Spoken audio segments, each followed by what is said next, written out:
vowels all the time. Now, can somebody raise their hand and tell me what the vowels are in our language of English? You, sir. That's right. A, E, I, O, U, and sometimes...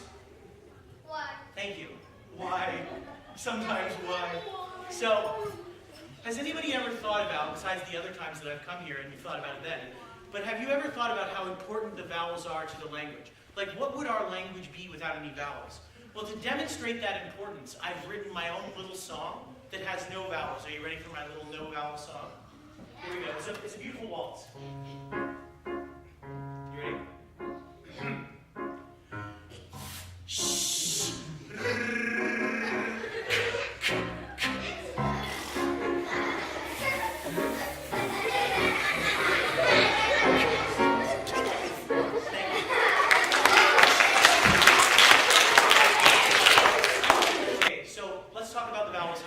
So we're going to go ma, me, mi, mo, mu, and I'm going to show you how an opera singer sings those vowels in an unbroken stream. You're going to hear those vowels come at you with no breaks in between, and what it's going to cause is the sound is going to multiply. It's going to multiply and spread instead of getting chopped up. So C sharp, please. Nice rub. You guys ready? Oh my gosh, what if I crack? What if it all goes bad? It'll be okay. Will you forgive me? Thank you. This is a good place to be for forgiveness. That's it. Good. Ma, me, mi, mo, mu. Ma, me, mi, mo, mu. Do you hear how that sound comes at you as a wall? There are no breaks in it. It doesn't give you a break to think. It kind of goes into your brain and becomes very uncomfortable, sir. Do you hear that? Okay. Now, you may think that in opera, that was kind of, medium loud. Oh, Chris, then all you need to be an opera singer is quite loud. You probably just get on stage, get up in your partner's face and go, ah! But I don't only do that. There are other ways that I can communicate as an opera singer. Sometimes I want to be loving, passionate, tender, reflective, prayerful. If I want to achieve those colors, I can't just yell at you, sir. I have to find a different color to sing in. Now, because I'm an opera singer, I can still sing quite softly in terms of color and get over that orchestra and get to you. And the way that I do that is, again, I use an unbroken sound, very much in my face, and I want to show you that to you, the unbroken but very intimate sound. Say I was saying, you are so special to me, ma'am. It might sound like this. Ma, me, mi, mo, mu. You are so special to me, ma'am. Now you'll notice when I sing like this, it has a different kind of sound to it. It's as if it's still quite loud, you can still hear it, right? But it's not quite as aggressive, and I could be saying, you are so cool. Do you want to go to lunch? Not you, sir. I saw you there. Okay, so those are the two colors that we're going to work with. So let's have a little talk about languages. Can you guys name for me some of the languages that I sing in as an opera singer? Yes, you, sir. American, which would be, what language do the American people speak? English. Fantastic, English, sir, yes. Italian, C. Russian. Da. Yes. French. French. Oh, French. Let's hear a little French, sir. What do we got? Bonjour les enfants. Bonjour les enfants. This is Aymeric, my pianist. He is from France. Anything else? Anything else? Romanian? Well, I've never sung in Romanian, but I'm sure somebody has. Spanish, yes. German. Okay, let's take those. That's a good start. So here's what I'm going to do, guys.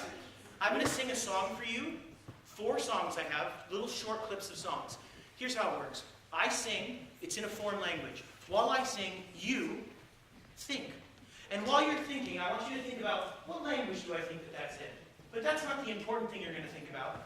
The important thing you're going to think about and then tell me is what I was singing about, even though you're not going to know. You're going to listen to the piano played by the beautiful, virtuosic, Juilliard-trained pianist Aymeric. He's going to show you what the song's about with his playing. This requires listening and focus. So let's hear number 1. Let's see what. That's good. We can start there. Ready? Number 1.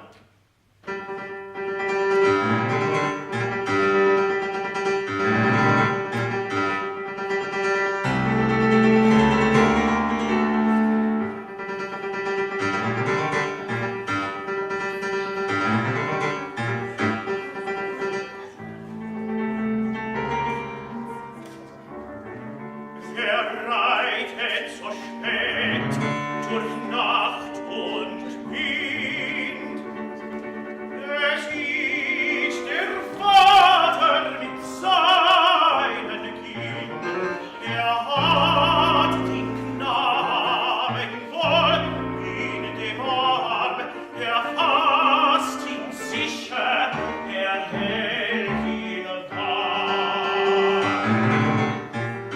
So what language do we think we were listening to there, sir, with the enthusiasm? German. And how did you know it was in German? Do you have an idea? I rolled a lot of R's, but I roll R's in other languages too. I'll say in Italian, sure. I heard the word night in German. Nacht, Yeah. durch Nacht und Wind. So, what kind of song do you think that was? What kind of mood was that song? What did you feel listening to that song? You, sir? You don't know? It's okay. Anger? There's a little anger, but it's a little bit more than anger. So go beyond anger. What did you hear? Suspense. So that's a really good one. So it's not just, there's a little bit of anxiety. There's a little bit of suspense, right? What do you think, sir? Like a battle song? Yes, very much so. And you know why you think that? Because I'll tell you what's happening there. That's a horse riding as fast as he can. Show him the horse ride fast.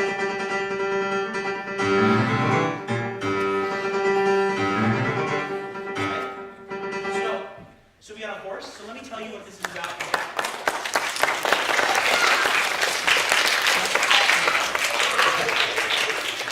So let me tell you what this was about. This is about a dark night. A father holds his son in his arms. He's sick. He's seeing things because he has a high fever. He rides through the night on his horse. And he tries to get him to the doctor as fast as possible. And the son is seeing visions of bad things that are happening to him. And the father says, "Don't worry, son. It'll all be okay. We're going to the doctors." But at the end of the song, he looks down. And the child is, of course, yes. So you guys ready for number 2? That was number 1. Here we go. Number 2. Just surprise me. But not with something we didn't prepare. Just surprise me with something we did prepare. Thank you. Ah, I know this one.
Italian, fantastic, sir. How did you know it was in Italian?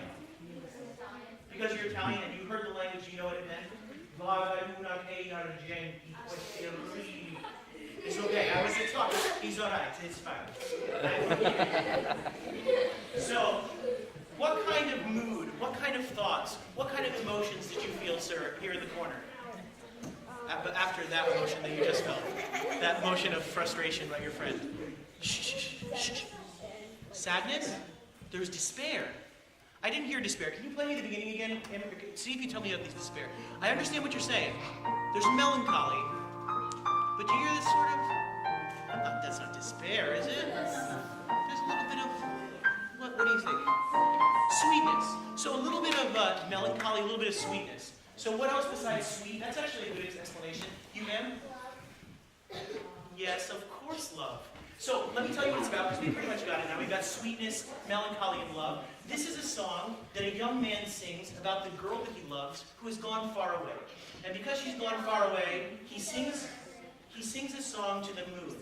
The moon is going to take him a message of love to his beloved. Do you hear the moon? One second. Do you hear the moon in this music? See if you can hear the moon. That's moon music right there. So, you guys ready for number 3? Yeah. Number 3, here it comes. You look happy there, Aymeric.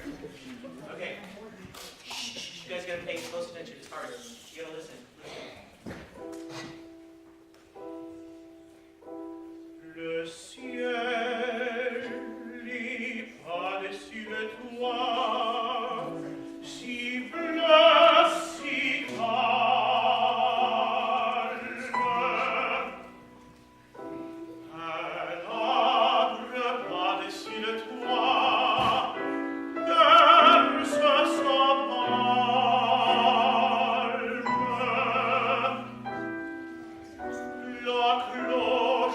doucement, Lucier confoua, doucement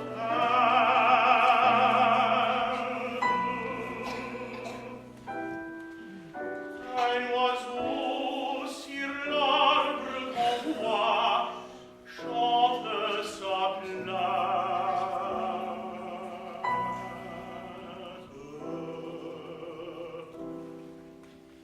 What language? Ma'am. Fantastic. How did you know it was le langue français? How did you know? You don't know? It just felt French to you? What kind of, how did you feel in that? What did we feel? You, ma'am.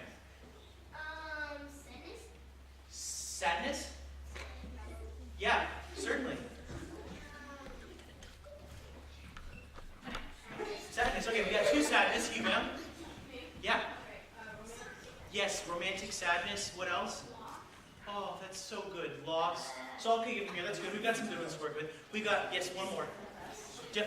Guys, when your fellow students are talking, I can't hear them if you talk a lot because they don't talk quite as loud as I can. But you could if you wanted to.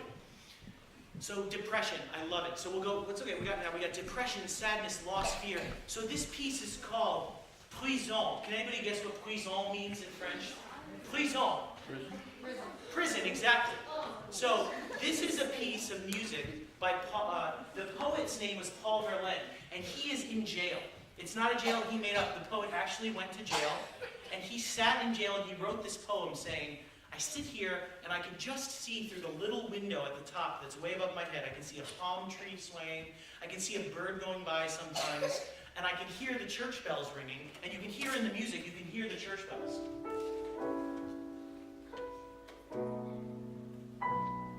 Church bell. So it's a very sad song, and he's talking about, how could I have done this with my life? I can't participate in anything. Why am I sitting here? I'm still young, but my youth is gone, and I'm just sitting in this prison. So that's the very happy number 3. You ready for number 4? Here we go. Number 4, this one's a little harder, but it's fun.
Canadians speak English or French?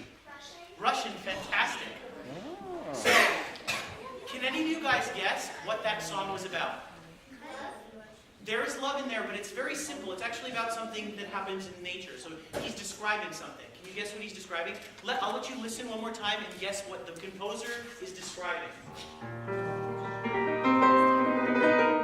What do you think? Not danger. Yeah, who said it? Running what? Running what? Running. It's water. Yes. So guys, good. So this song is called Spring Waters, and what the guy is saying in the poem, he's saying, even though I can still see snow everywhere and everything is covered with ice, I can start to hear every morning, I can hear the water is starting to run under the ice, and you can hear it bubbling under the ice. So cool.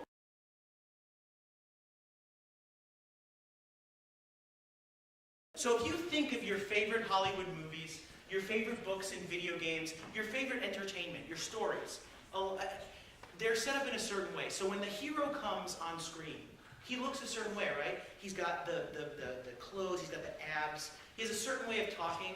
If it's a romantic movie, he might say something like, he might have a Keanu Reeves-esque voice when he was young, you know, like, hey, maybe we don't love each other now, but later on in the movie, after we skateboard a while, you know.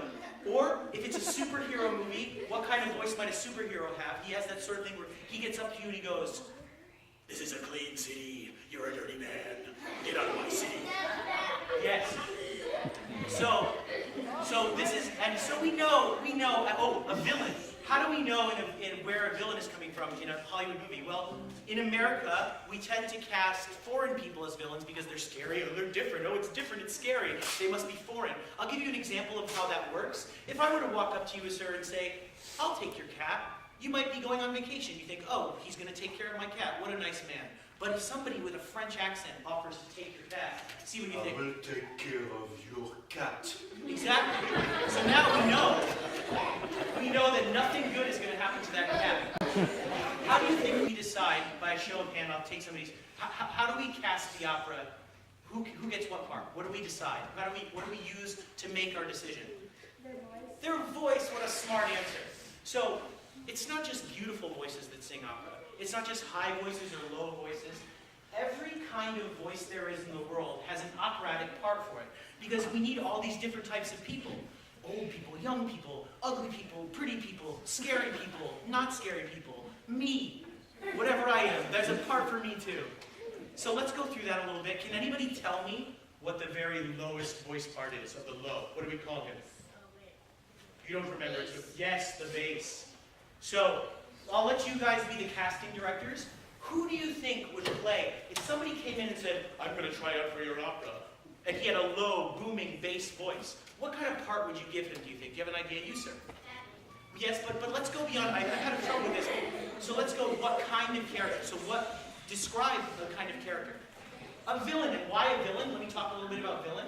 Villain is our first type of bass. Why would a bass be a villain? Well, if I walk up to you, ma'am, and say, I'm someone you better be scared of. That's kind of funny. And, you know, I might be scary, but it's more funny than scary. Whereas if I get in there and I'm like, I'm a scary man. You know, one man. So the deeper a voice is, the more authority it carries. So can anybody think of anything? We have villain bass, any other kind of basses you can think of? Well, it doesn't just have to be creepy. So you say, go ahead, I got you. So creepy old man, he says, but think about it this way. As you get older, with fathers and grandfathers, they have lower voices because as you age, your voice deepens. So your wise old men, people you trust. Think about Morgan Freeman, his famous voice acting.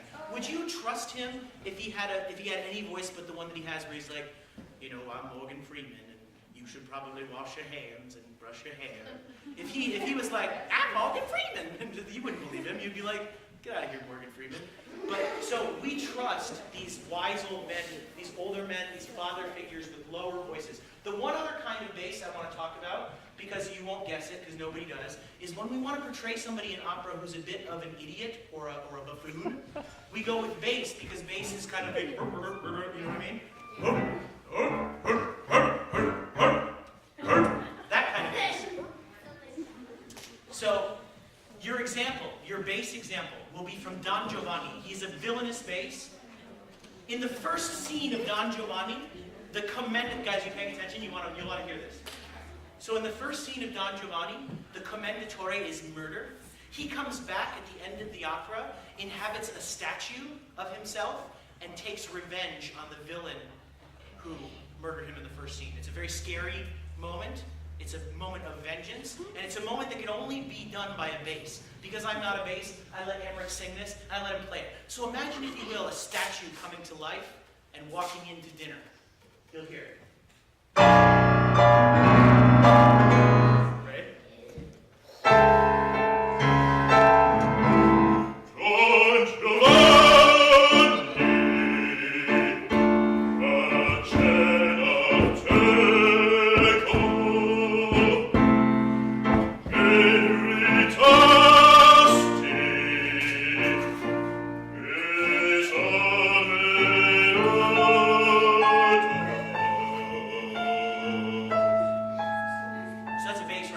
loudness, right? Fantastic. So does anybody know what we call the next voice part up? The high male voice, the voice that I have. You, sir, do you know? Or do you just want to see? You just want me to get some attention? That's fine. You, sir. Yep. You. Either of you. Not alto. Alto is the no. Soprano is a female. High male is a female voice. Hold on to that thought. Alto is low. If you want to say it out loud, or you can whisper it in my ear again. It's fine. Tenor. Fantastic. You sound like a tenor there. That's good. You had like the voice. So you guys are the casting directors again. Tenor, high male voice. What kind of part would he play, do you think, sir? Hero? Yeah, absolutely, because heroes are younger, and heroes are a little bit less experienced, but they have a lot of heroic qualities. They have what we call a heroic tenor, which is the guy who sings the lead, he gets the girl, he gets the sword, he gets to do all the fun stuff in the opera, sing the fun songs. The other kind of tenor I want to talk about briefly is a character tenor. They're the kind of tenor who have a high voice because they're a little bit like, but let's show you heroic tenor, because that's what I am. Let's be a heroic tenor.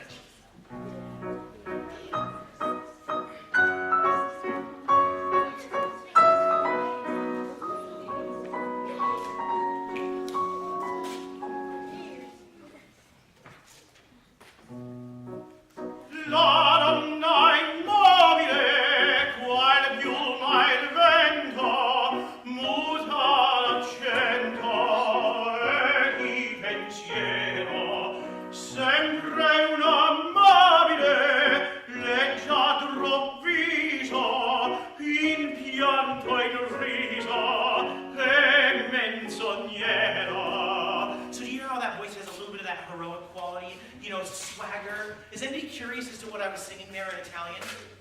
That was Italian. Do you want to know, sir? No? Anybody want to know what I was singing in Italian? You, ma'am? Okay, so the character I was playing is called the Duke. You can put your hands up. I'll ask her. It's okay, one more time.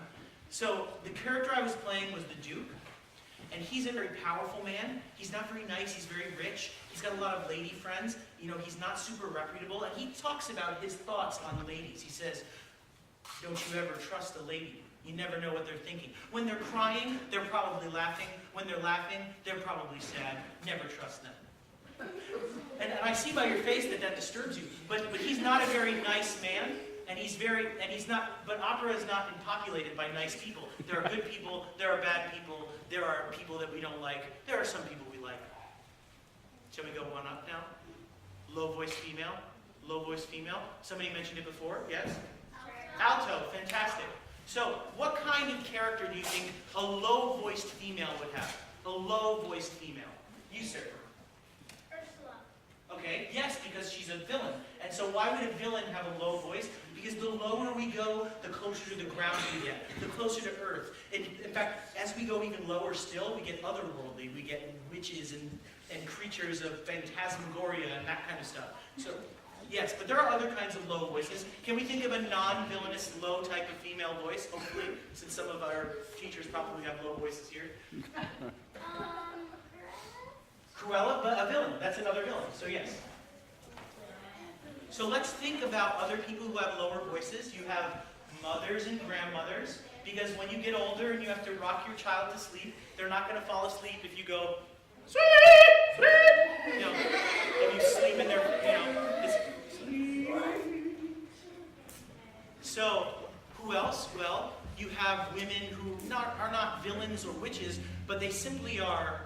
If a composer wants somebody to be like, take Carmen the Gypsy, who's going to be your example in a second now. She's not necessarily a villain, but she's gorgeous. She's a beautiful Spanish woman, and she dances, and because of her connection to the ground and her beautiful dancing and the way that everybody loves her, she's definitely going to have a low voice because she's deep. She's got that deep connection to the ground. It may sound a little something like this.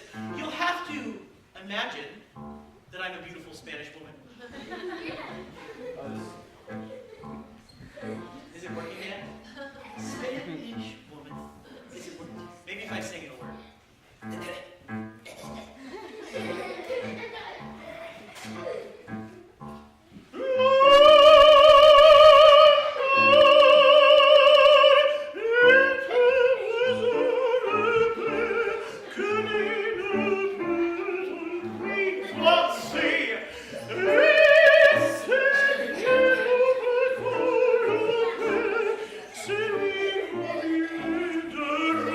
Feel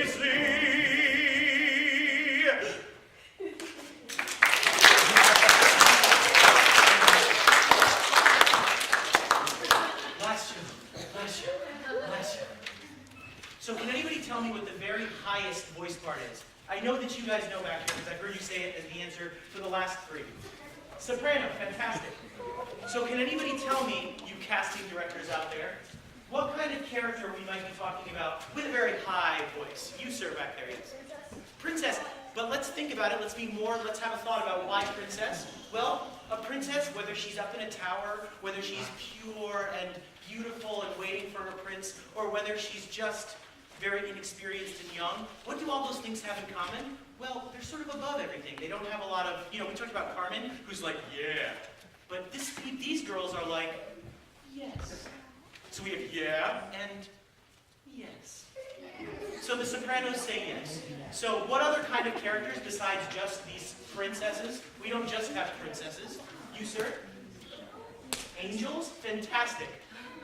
No, I like what you said. I'm going to pretend that's what you said because I like it. So angels, they sing even higher because they're not only above it all, they're very above it all. They're fantastically above it all. So guys, comment. I want to be able to hear what you guys say. The mother, sure, I guess. I've never seen it, so I don't know. So let's also think about the hero of the opera, the girl who gets the guy, the girl who's the hero character. In the Romantic era, sopranos often had the great honor of dying on stage because, you have to have a lot of people die on stage in the 19th century. It was part of opera. So the soprano has these impossible situations, and I'm going to share with you a bit of Italian soprano singing from Tosca, where she talks about, how could I be in this situation? I've lived for art. I've been a singer all my life. Why am I in this terrible situation? And she sings this, and she is in a terrible situation. So we listen.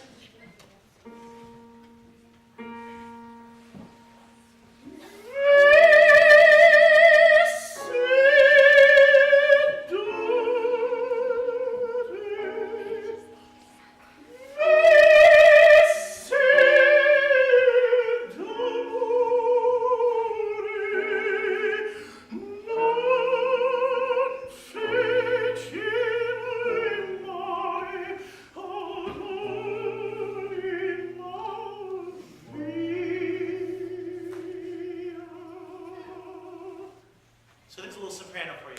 Thank you.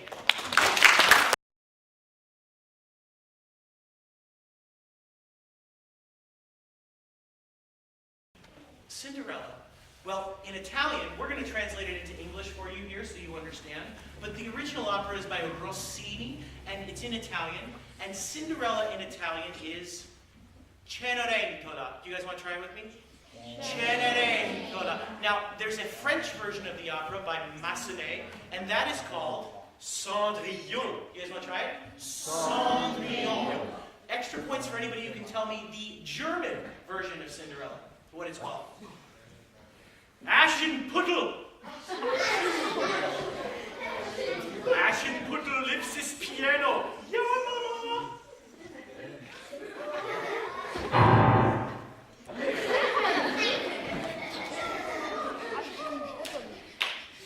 So let's talk a little about Cinderella. You guys might be more familiar with the Disney version of Cinderella. So let's go to our version. This story originates in ancient China. So it's a very old story. There are many different versions of it. Our version is a little different. I just want to have you have a clear mind so you learn a little bit different story here. So Cinderella is having a really tough time at the beginning of the show. And the reason that she's having this tough time is because her mother has died. And her father, who is not the greatest guy, to be honest with you, he's a little bit selfish and a little bit vain. He's getting older, and he's fat and bald. Which happens, but he decides to get remarried very quickly. And he gets remarried not to somebody who's going to nurture the family, who's going to be a mother to Cinderella, who's going to help her. He gets married to the hottest girl he can find, and she's got 2 daughters, but it turns out that she is not a good person. She's the wicked stepmother, and she has her wicked stepdaughters. Now, why are they wicked? Well, in this case, it's because they want Cinderella's father's money. And the way that they're going to get that money is through Cinderella, because Cinderella is the one who's going to inherit. So what do they have to do? Well, maybe if they make Cinderella miserable enough, she'll disappear, she'll get out of the way, she'll run away or something. So they dress her in rags. They throw her into the basement. They make her carry a broom all day, every day. It's her only friend, this broom. That's what she says, my only friend. She sweeps and sweeps. Nobody talks to her like a person. They treat her like trash. So she spends her days this way, and you would think her father would help. He does not help. Because every time he sees Cinderella, he is reminded of his dead wife, and that makes him sad. He does not like to be sad, and so he ignores her, and he won't let her talk to him. And so she's in this terrible situation for a young lady.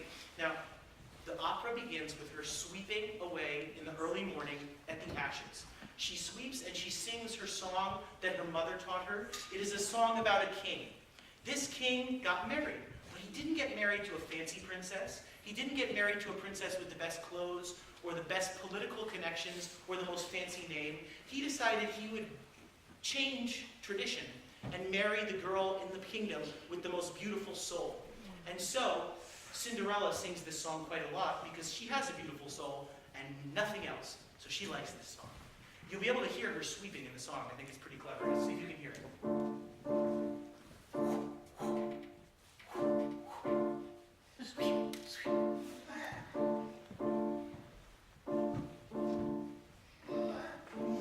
Many years ago, a king who was lonely, very lonely, for a wife, sweep, sweep.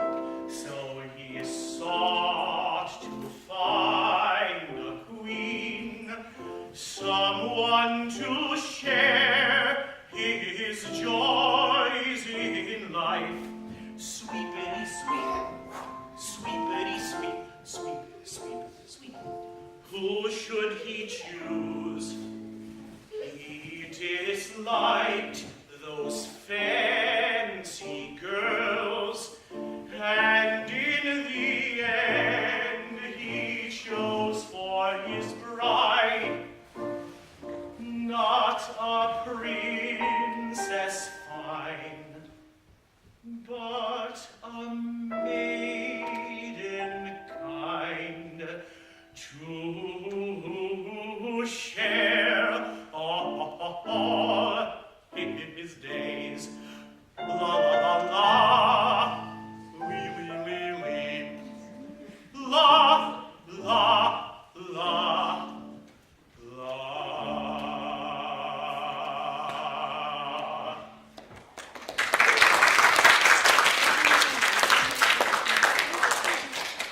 Cinderella is interrupted by her stepsisters who have been woken up, and they say, as they come out of their rooms, "Cinderella, will you shut up? You're a terrible singer, you're sharp, you're flat, your clothes are disgusting, why aren't you sweeping, why aren't you making us breakfast, why aren't you getting us the newspaper, why aren't you fixing our computer, why aren't you changing the Twitter address, why aren't you telling us what the scores were last night, why aren't you doing my hair, getting my newspaper, and they're just chasing her around, trying to hit her, just horrible. But she's saved today from them being them, saved by a knock at the door. And at the door, there is a beggar. And this beggar comes in and he says, "Please, I don't have anything, and I think I might be starving. I have no home, and all I'm asking for is a crust of bread or a bit of water, because I am in such a bad place in my life. I'm so sorry to impose on you." And the stepsisters say, "Ew, gross, you smell you from here. And no, you can't have any of my bread. I don't have enough bread as it is. And you can't have any of my water either, because I need it for coffee, and I drink 3 cups of coffee every day. And you better get out of here, because we're going to call the police, because we're not a charity, and you're going to go to jail." And they're very rude, of course, and they continue on like that, except for it's singing, so it's even worse. And Cinderella takes him aside and says, "Hey, I'm so sorry that they're so rude and awful. Take a little bit of my bread. I know it's stale, but that's all they give me. Have a little bit of water. I know it's dirty, but that's all they give me. And please be well, and have some better luck, and please treat yourself well, and I hope things turn around for you, sir." And the strange beggar says, "Maybe I'll pay you back for this meal before you realize." And he leaves. And of course, he's not actually a beggar, but he is the tutor of the prince. The prince has been having a problem.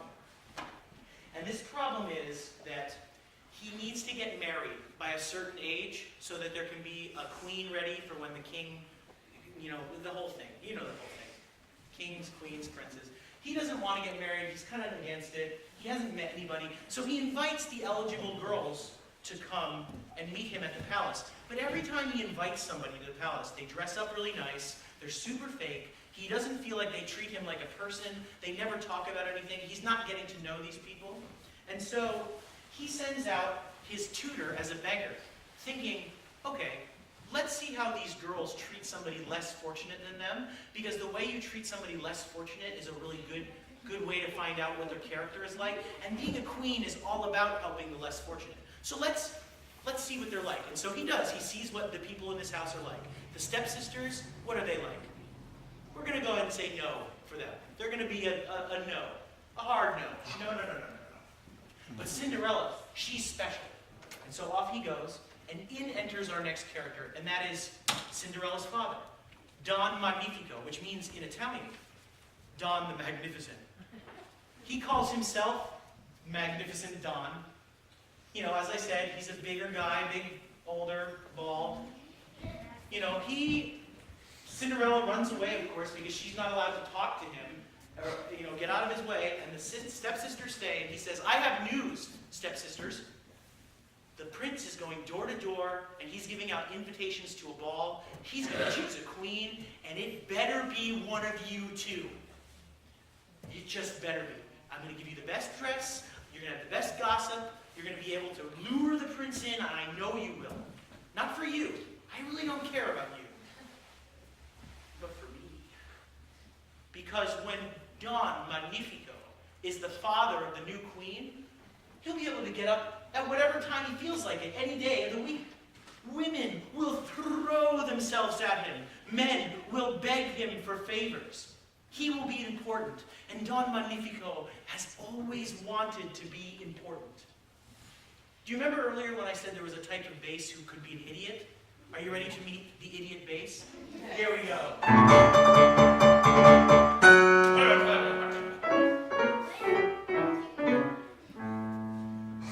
Now whichever one of my daughters sits upon the throne tomorrow, don't abandon, don't abandon, don't abandon, don't abandon, don't abandon, don't abandon your magnificent papa. No, your magnificent papa.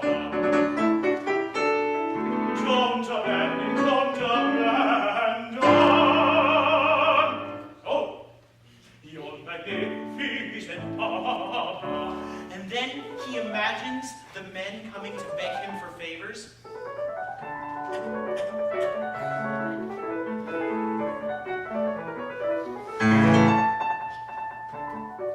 I can see the men already, backing me into a corner, a cap in hand and voice unsteady. He commences, please, your honor, can you give your royal daughter this contract I have brought?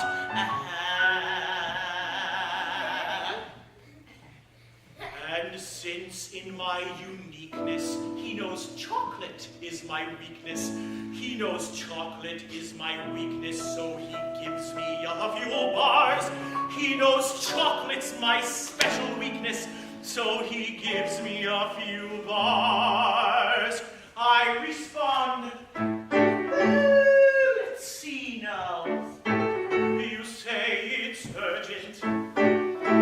Let's agree now. To the palace I shall go. To the palace I shall go. To the palace full of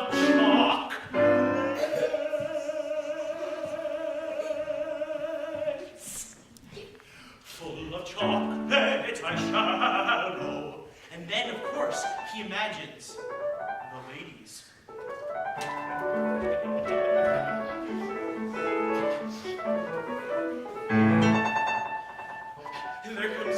Then there comes a beauty, perfume and impish glances. She tries her chances and says, Bertoli, Bertoli, of the matter we discuss, of the matter we discuss.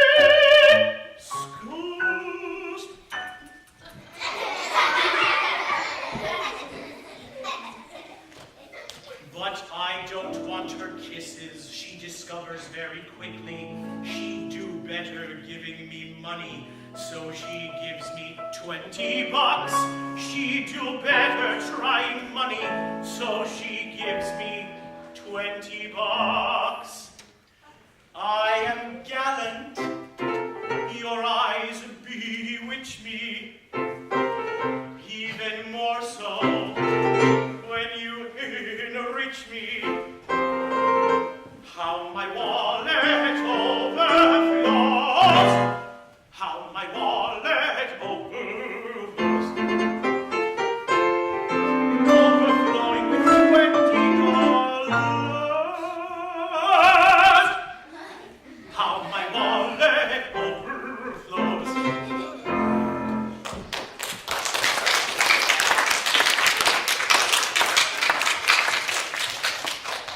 So the stepsisters get ready for the arrival of the prince, and the prince arrives.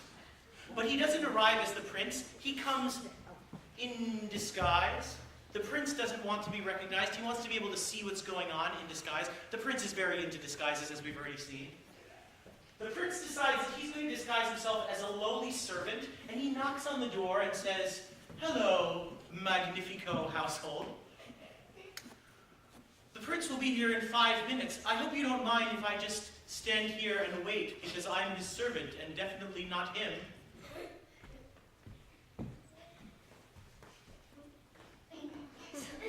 And so he stands and waits, and Cinderella comes through. She's sweeping, she's getting ready for the prince's arrival. She has to do all the little, and they run into each other. The prince, who's in disguise, and Cinderella, and they drop all their things. And Cinderella's stuff goes this way, and the prince's stuff goes that way, and he helps her with this thing, and she helps her with that thing, and their arms get tangled up, and then they see each other in the eyes, and then they fall madly in love.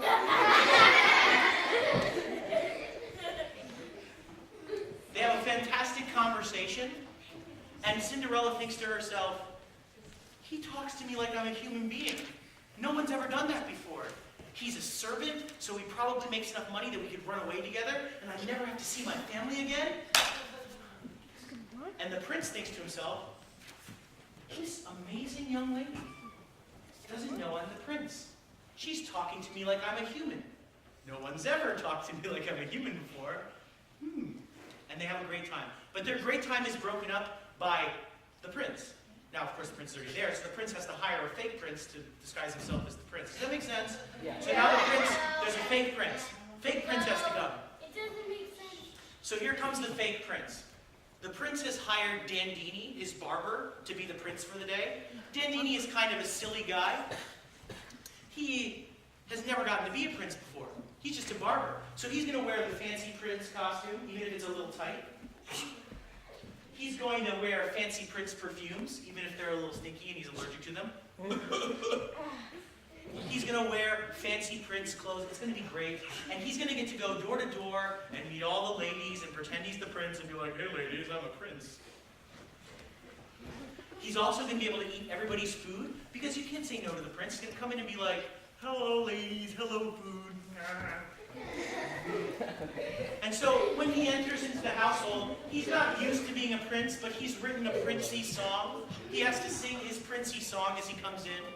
It's not a very good song. He's not a very good singer, but he makes up a princey song just to get it right. And the song he makes up says, the prince is like a bee. He buzzes from flower to flower to flower. Will he choose this flower? Will he choose that flower?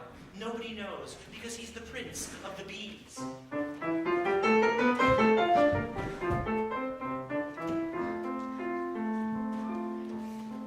Like a bee in the spring days of April, lightly flying, so cheerful and excited, he goes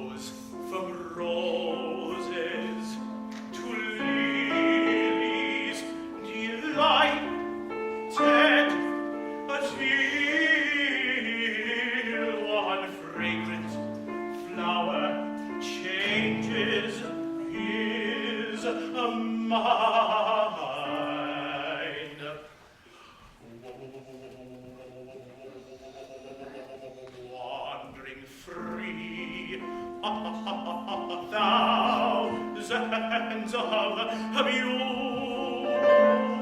beauties I seek and search with great perseverance.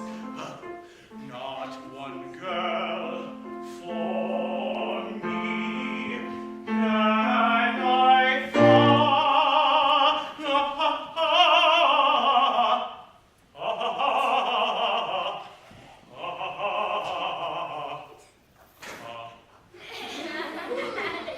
Not one girl for visit. Find not one girl, not one girl, not one girl can I find. Not one girl, not one girl, not one girl can I find. No, no, no, no, no, no, no, no, no, no, not one girl can I find.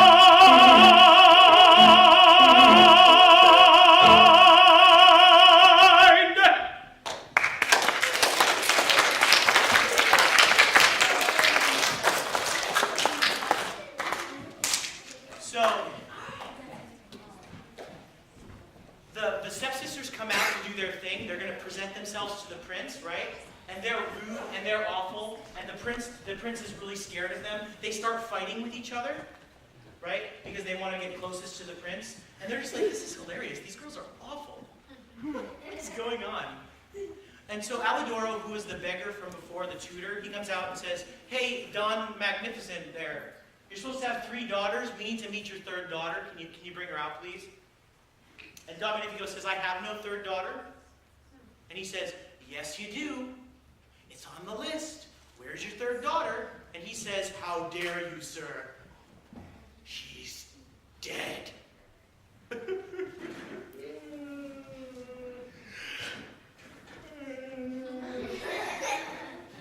But of course, she's not dead. And he says, oh, she's not dead. Where is she? And Cinderella comes out, and she's about to say, it's me, when Don Magnifico, seeing his daughter Cinderella, is so enraged that she would dare speak to the prince. He says, if you mutter even a single syllable, you will be thrown down the stairs into the wine cellar, and the key will be thrown away.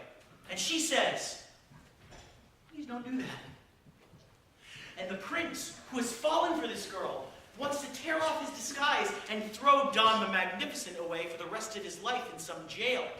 And the fake prince gets distracted and asks if they have any scones. So all of this happens at the same time very, very quickly. So if we had 5 singers, they'd all sing at you very, very quickly and fast. But of course, because I'm me, I've written a version where I play all 5 parts at once. Can I share that with you now? Yeah. All right. So remember, what I'm saying is, I'm going to throw you down the stairs. Please do not throw me down the stairs. You better not throw her down the stairs. And do you guys have any scones?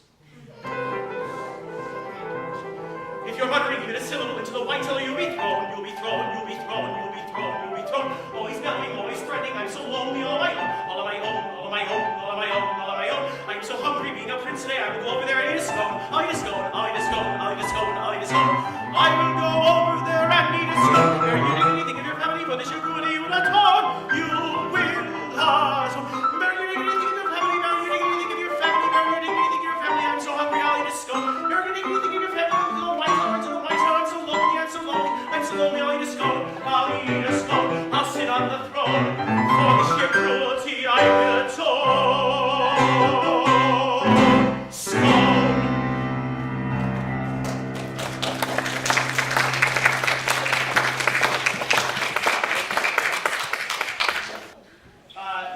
They go to the ball.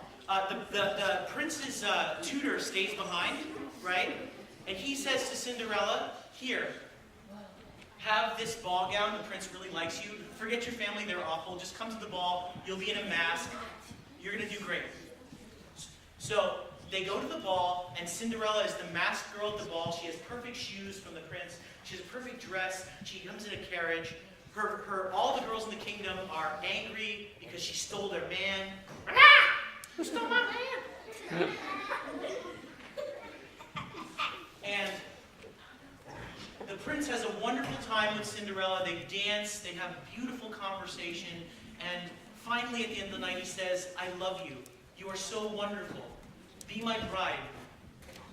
You're the queen. You're the best part of the kingdom. And she says, no. No, I will not marry you yet.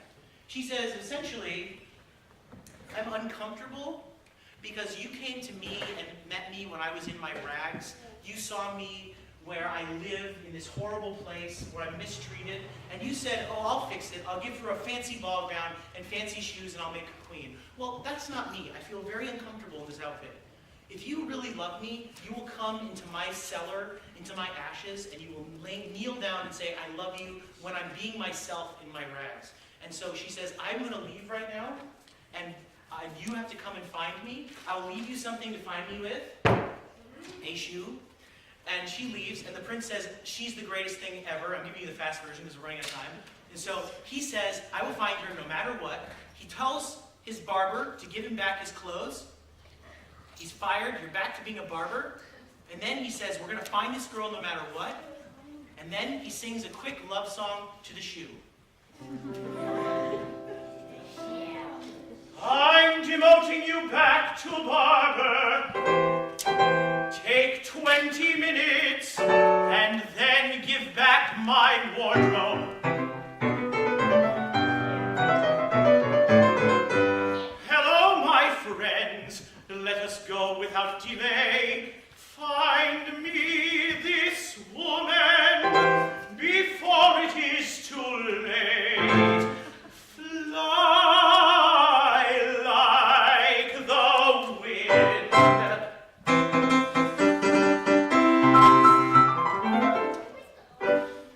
Hear me, I vow, I shall find her. And love alone will guide me.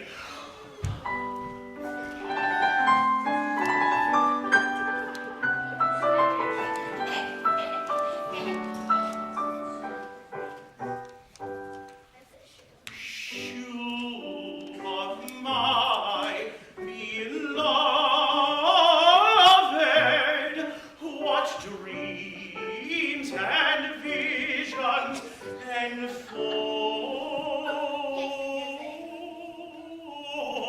enfold you, shoe. How tenderly now I hold you, shoe. I beg, lead me to her. Ah, yes, I beg, lead me to her. Lead me to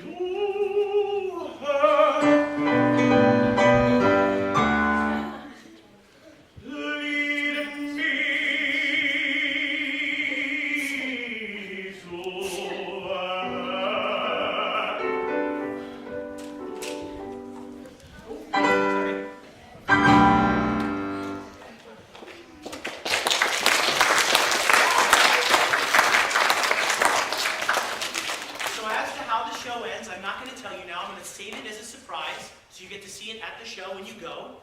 That is my presentation on Cinderella. I'm sorry I went a little long to everybody. I really appreciate it. Thank you for letting me film here. You guys are a wonderful audience. I love coming here. You have a wonderful space. Thank you very much from the bottom of my heart. Thank you.